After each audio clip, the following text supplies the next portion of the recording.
Greetings. This is a very special occasion. Happy Christmas. This is a very special occasion. I'm opening my Imperial Stout for 2024. We are ready to go. Nice little dainty bottle. Bottle conditioned. Always bottle conditioned. As you probably know, because I always do that bottling video where I'm flapping about and there's beer flying all over the place. I have no idea what I'm doing.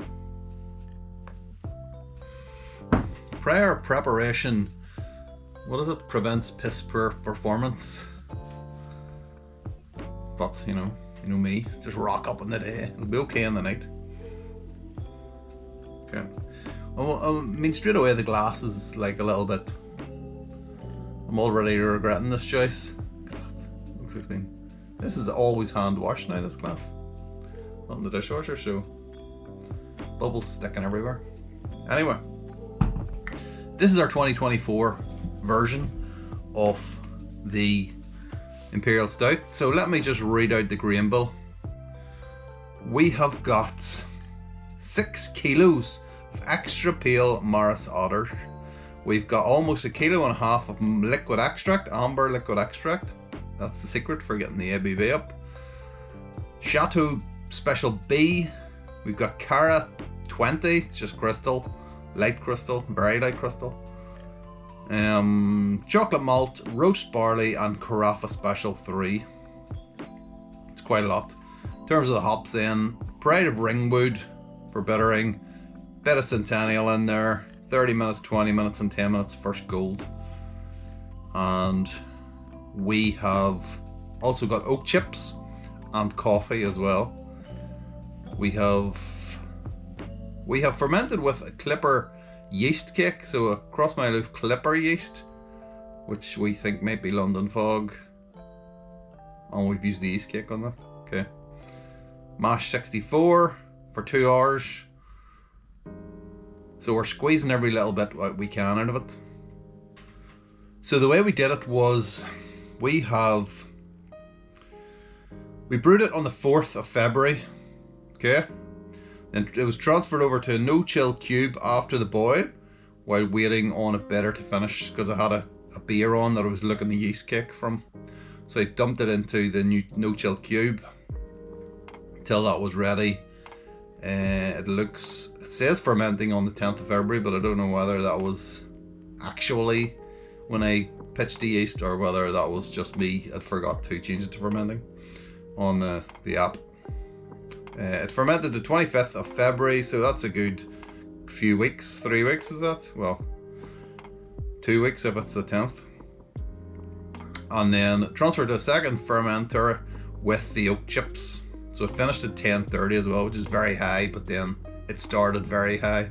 It started at like nearly 1.130. Something crazy like that.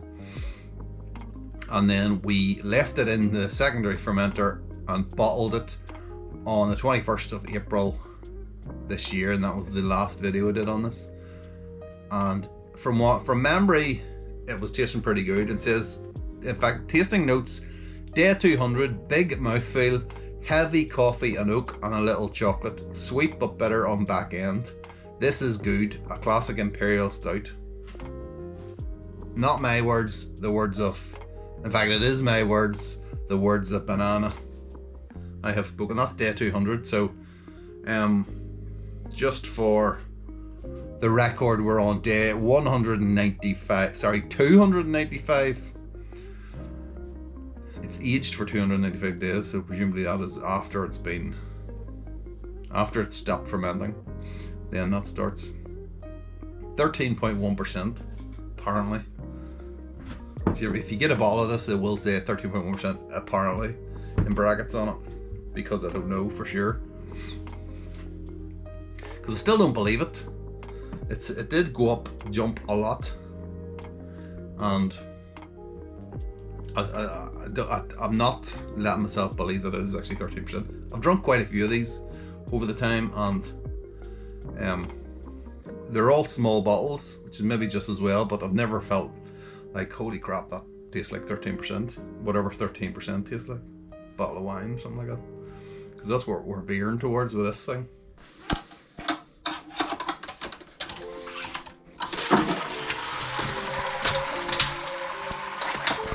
Fucking hell, that's heavy.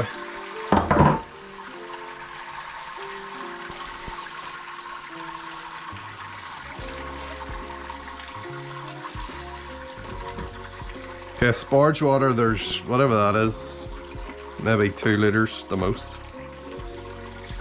Not very much.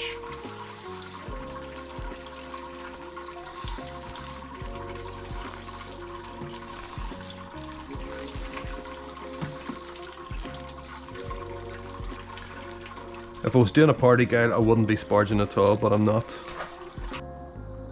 Okay, this is the pre-boil before I put the extract in. 1074.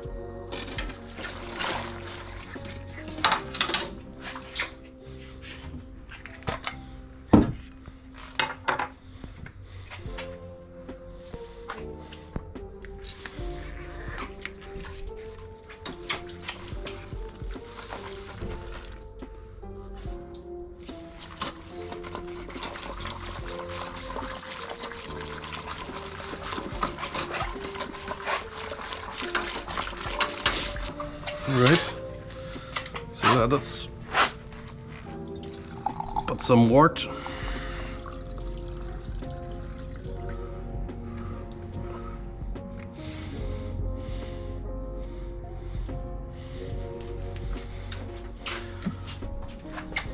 And then we'll put that in there. Get number 2 in. Okay, this is the pre-boil with 2 jars in, 1080, it's that now. Okay, there's our final pre-boil. Looks like 1090, maybe slightly 1081. So that's with a 4 extra kits plus the rest of that over there. It's just draining in. So 1090, that's good. That is good. We want this to be very big, very big. Okay, let's get a look at it. So it's black. It's got not very much of a head. I mean, you don't expect Imperial Stouts to have heads at all. So low carbonation. There is carbonation in there. We don't want too much in there.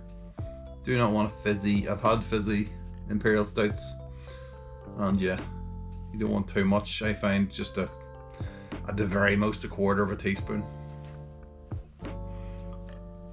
Yeah, it looks good. It looks very good. It is very good. I know it's very good. I mean, I'm just looking at the recipe there and it says 10.5%. So, So I think also I should say that if I recall, I didn't do that much of a sparge. Literally probably a like kettle of water over the top, just to try and get some more sugar out, but not an extended one at all. Okay. On the nose, it actually has. It smells a little bit. I know it's oak in there, but it actually smelt a little bit. It reminded me of like a wine type of flavor or aroma. Like a really kind of intense red wine. But it's definite oak. Dark green as well, like coffee.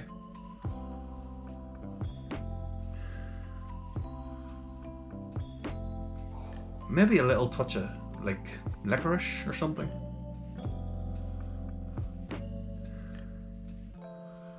It smells good. It smells like it's going to be strong, to be fair. Okay, there's our 60-minute edition. That is Pride of Ringwood. Ancient Pride of Ringwood. Okay, 30 minutes. That is, what is it? Centennial. Okay, 20 minutes. That is more Centennial. Okay, that is our 10-minute edition. That's first gold. First gold.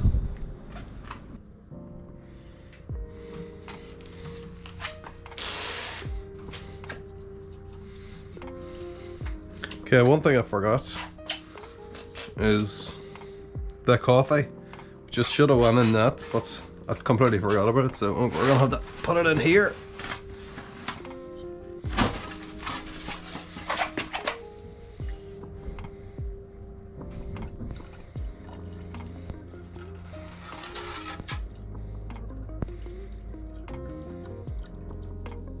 Okay, that looks like 1.1. What? Hold on. 1.12. Bloody hell, that's a big one. Woo! Excellent. So that's going to sit in here.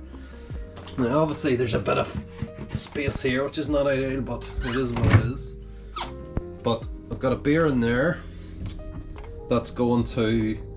Needs a few more days and a cold crush, and then as soon as that's into the keg, that's going into that straight on top onto the yeast cake. So that'll be midweek sometime, I think. Okay. Cheers, happy Christmas, everybody.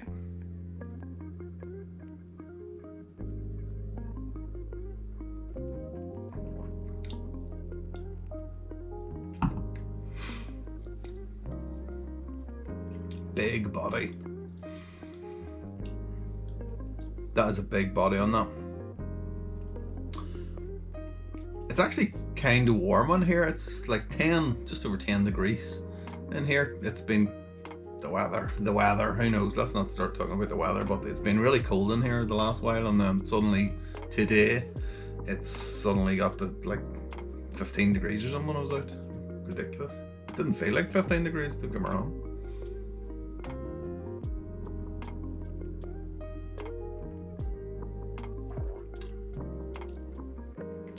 So what I'm saying is, this is not too cold. This is just about right. So much flavour coming off that. There's a real... You get the real kind of licorice coffee type of taste right on the back. Big body on it. Big body on it. Oh my goodness. Very sweet. Sometimes, if a beer's too sweet, it can get really unappealing. But it works with that type of beer. I mean, you can hide a multitude of sins with an Imperial Stout. They're so easy to make. I mean, they're not really easy to make. Well, I mean, they're not easy to make in the sense of it's hard. On an all-in-one system, I find it really hard to get up past 10%. So how the hell we got the 13%, as I was saying, I'm not sure. But I think it's obviously that mix of the grains and the liquid extract as well.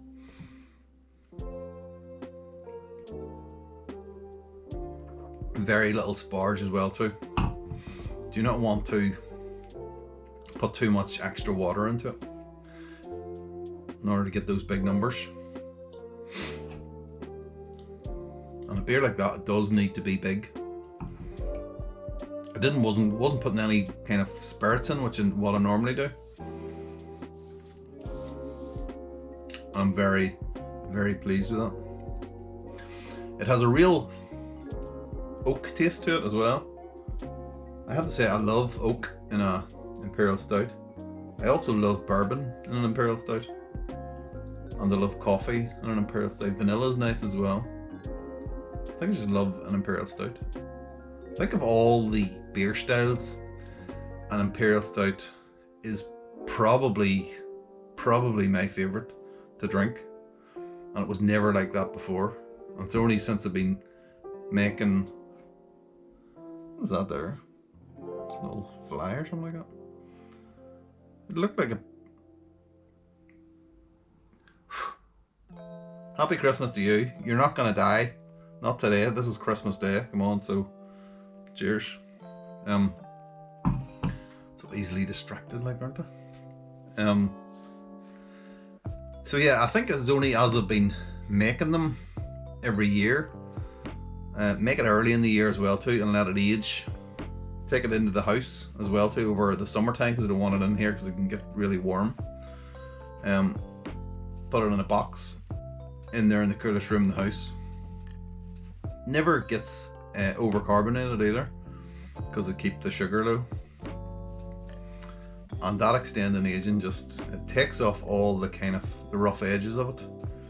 Because at the very start, it's really, as I was saying in the description there, it was kind of bitter as well too, and it was very strong and whatnot. And now it's just so well rounded, it's not true.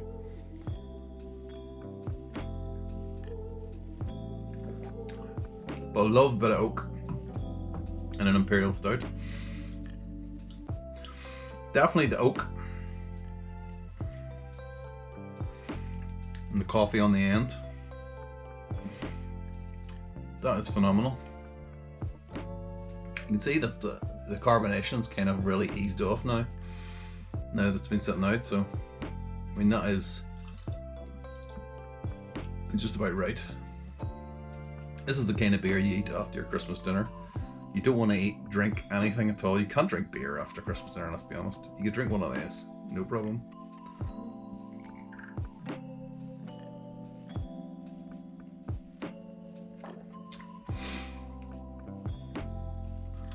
That's really good.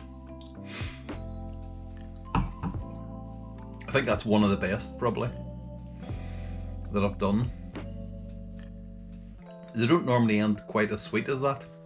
And how it ended quite as sweet as that, I'm not entirely sure.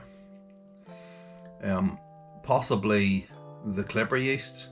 I mean, you can't really tell. Kind of, does taste a little bit of fruitiness of something in there, but it's kind of, it's really low down in the list of flavors, because it's like you're just getting hit with oak and coffee and just that really kind of dark roast taste from the malt. Not so much chocolate actually. I think it's edged about the chocolate and the taste, isn't it?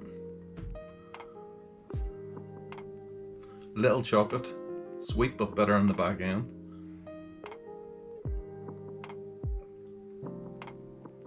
Heavy chocolate or coffee and oak, yes. That sweetness though.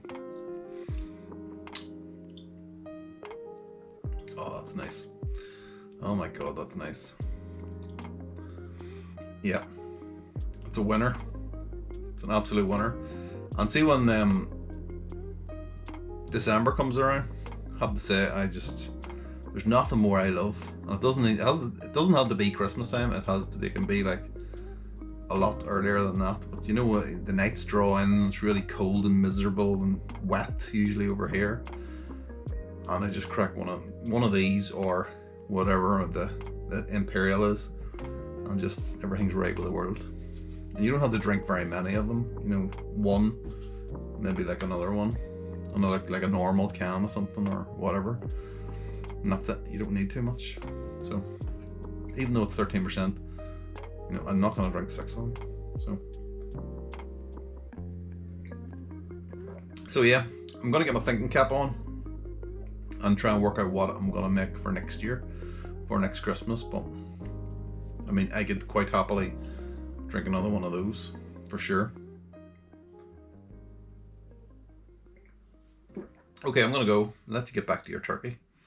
Happy Christmas, everybody. Cheers.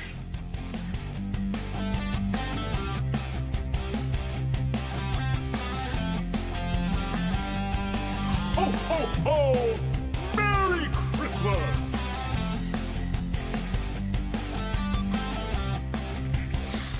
What's going on with my big whisk? Oh shit. Look at that. What's that?